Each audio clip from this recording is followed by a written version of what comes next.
welcome to video 2 in chapter 4.2, marketing planning. So in the previous video, we looked at those 4 objectives, and today we're going to look at this one objective: segmentation, targeting, and positioning.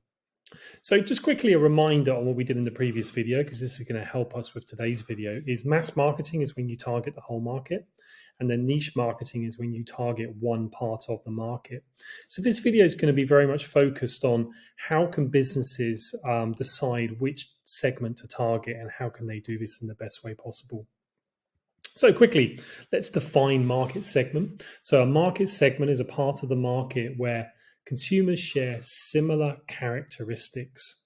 So for example, in the clothing market, within the clothing market, mass marketing would be selling the same thing to everybody, but clothing companies don't normally do that. So one clothing company might focus on young males, for example. Another clothing company might focus on sportswear.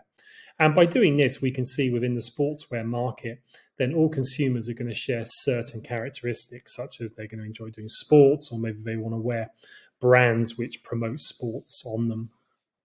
And this leads on to market segmentation, which is using market segments in that we break the market into different parts, which we call segments. And then in each segment, we have similar characteristics. So market segmentation is kind of a way of achieving niche marketing. And then target market is when we target your product towards a certain market segment. So we're going to talk about 3 ways in which businesses can break the market into different segments. So the first one's called demographic segmentation, and this is when we break the market according to the demographics of the population. And here we've got 8 examples of how they might do this. So the first one is age.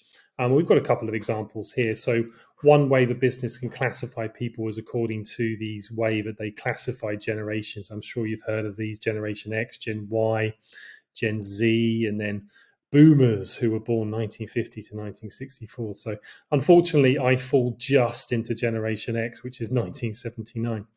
But ways in which they can do this: for example, here we've got Lego. So this is clearly aimed at somebody younger, young child, for example. But then Lego also released the Lego Technic range.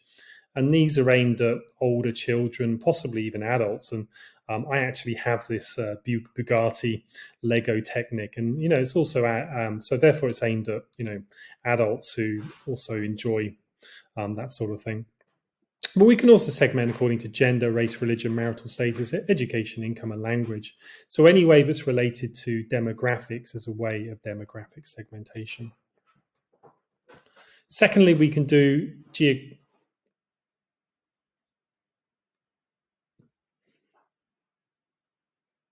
Secondly, we can segment according to geography. So therefore we get geographic segmentation. And here we get local taste, culture, climate, urban, rural, population density. So a couple of examples. When KFC and McDonald's entered the Chinese market, they, of course, had to change their menus to some extent in order to cater to the local population. So that's one example of geographic segmentation. But even within China, they would have to change their menu to some extent. And a good example when I lived in China was the spicy chicken burger. Whenever you went to a KFC, they'd always ask you whether you want hot or not hot when you have your chicken burger, which I always thought it was a bit strange at first. But then within China, different parts of China like different spiciness in their food. So KFC had to cater to different customers, even within the Chinese market, to different levels of spice. In terms of urban and rural, in Germany, there's a big supermarket chain called Edeka. And most of these are located kind of outside the city or in a town. And they're big and they take up a lot of space. But then they also have the e-city mark, which is the Edeka supermarkets that are located within the city. And obviously they're smaller, they have a lower range of products, and they're designed for people who are out shopping, who want to grab a few things, bit of milk, some bread, example, or commuters who are grabbing things on the way home from work. So the final method we'll look at is called psychographic segmentation. And this is segmentation according to things such as lifestyle, hobbies, what values do you hold, what motivates you. And there are 3 good examples here. One is any sort of sports or especially niche sports such as kite surfing or ultimate frisbee. And so this is more hobbies and interests where, there might not necessarily be that many people would do it, but there's still a good number of people to do it. So some businesses do specialize in this area. Organic food would be another good example where people have certain values or a certain lifestyle and they want to live their life in a certain way. And one from my lifetime, this is a card called Nicol Bolas from Magic the Gathering, which I've played in my life. And this again is an example of a hobby. So everything there was aimed at people who play these games. And there's actually a surprising number of adults that play Magic the Gathering. It's not just a game for children, as I'm saying it. And so what businesses can do is they can use this method of segmentation. They can come up with something called customer profiling. And customer profiling is when we come up with a typical profile for the type of customers that might use the business. So this is an example from a coffee shop which sells coffee, food, cakes, etc. And so one of their profile of a customer is called a morning commuter, who comes in early, spends a little bit, grabs a quick coffee, and possibly a pastry in the morning. And they're saying that they're 25 to 45. And what's important to them is fast service and fresh food and coffee. And then how we can market to them and what sort of preferred channels they might like. And then you've got, say over here, we've got people who are going in for a wedding, some sort of wedding cake, and they're likely to be in this age range. And they're saying that they make a tiny proportion of customers, but 15% of revenue, because each time they spend, it's going to be quite a lot of money. What's important to them, unique flavors, etc., etc. And so businesses can use segmentation. They can identify customers in each segment, and then they can then tailor their marketing towards them. So, final thing from this chapter is called a product positioning matrix. This is an AO4 skill because you'll be required to draw one. So a product positioning matrix, I call it a PPM. This can also be called a product perception map, or any sort of combination such as product perception map or a product positioning matrix or a product perception matrix, etc. But they're all the same thing, and it's a 2x2 visual tool. And what it does is it shows customer perceptions of a product or a brand compared to competition. And so what we can do here is we can identify two key characteristics important to the consumers. Why two? Well, because it's a 2x2 visual tool, we'll see in a minute. And the most common two characteristics used are price and quality. This is kind of like the normal PPM that's used, but overall it could be anything that makes sense. So what I'm going to do is show you a few PPMs and how we can use them.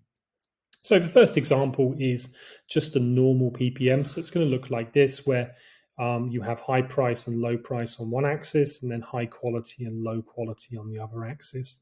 It doesn't matter which way around price and quality are. And then anything that's high price, high quality in the minds of consumers, we call a premium product. Anything that's low quality, low price would be economy. And then most products kind of will fall on some sort of Y equals X line here. But then sometimes we get bargains, which is high quality and low price. Generally, in the long run, this is not a very good strategy because if you've got a high quality product, then you kind of want to, probably going to cost a bit more to produce, or you're going to want to try and make as much money as possible. So you're going to push the price up. But an example here might be when a product goes on sale, it's a 2-for-1 or something like that. A cowboy is another example of these are not common in the market, but they do exist, where you've got high price and low quality. And then you're thinking, well, why would anyone buy them? And that's the point, and that's why they're not likely to exist in the long run. So in the short run, a business could make money from this by, fooling customers, if you like. But in the long run, they're going to have to offer some sort of quality for that high price. So first reason for businesses to do PPMs will be to gain information on the market. You can go and do market research, and then you can go and find out what customers think of you and your brands, and then you can compare this to how you perceive your brand. So this one is done from the clothing market. And again, on the axes, we've got something slightly different. Prestige pricing and affordability, although you could argue that's just high price, low price. But then we've got exclusivity and mass market on the x-axis. So if you're a clothing business, then you could use these to see how customers see the positioning of your brand. You can also use them to find gaps in the market. So this is an example of a PPM that I found. And in this situation, for the car market, under economy and family, according to this PPM, again, I've not collected this data myself, but according to this PPM, there are no cars in that part of the market. So this is what we call a gap in the market.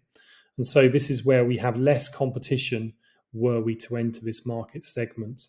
And the argument there is that if there's less competition, then we should be able to be more successful. That's assuming that customers actually want this product. So you could also argue that because there's a gap in the market, that means that no one necessarily wants that product. So obviously they need to research it. So a good example of this was Ryanair. During the 1990s, Ryanair and EasyJet entered the market with low-cost airlines. And that was a gap in the market at the time because there weren't really any budget airlines around. So they identified that gap and then they went into that gap and have been pretty successful since. Repositioning. So repositioning means when a business tries to change the perception that customers have of their product. So a good example of this was I had an extended essay a few years back about a company called Remova, which is a luggage company. And they were bought by Louis Vuitton a few years back. And Louis Vuitton had the aim of changing them from a premium to a luxury brand. And so during the CEE, the student was able to use the PPM to see how they wanted to be repositioned. So Remova were a premium brand, so high price, high quality, but LV were trying to reposition them into a luxury brand, so very high quality, very high price. And one of the things they saw was that luxury brands tend to have fewer products. And so the student investigated this and used the PPM very successfully. And one final way of using the PPM is to create a product portfolio. So these are all car companies that VW own. And so VW has a range of cars within their business. And the idea is that they all target different segments of the market. And then you can say that your products don't compete for the same customer. And so if you had 4 cars that are all premium luxury cars, then obviously they'd be competing for the same customer, or self-cannibalizing, if you like. But by having different types of products, then you can target different types of consumers. So just one example, the Bugatti owned by VW is obviously a very expensive car, very high quality. And that's going to target a different type of consumer to, for example, Seat cars or Skoda cars, which are going to be, a lot lower in price and a lot lower in quality. And so VW could create a PPM in order to show that they're not competing for the same consumers. So just before we finish, we've done mass marketing and niche marketing. There is kind of one in the middle where we call it differentiated or segmented marketing, which is where a business doesn't target the whole market. They don't target a niche market, but they decide to target multiple different parts of the market. And a good example is we just did that with VW, where they're targeting different parts of the market by having different types of car companies. And a lot of big multinational companies are now doing that. Okay, that is now finished with that chapter. I'll see you in the next time.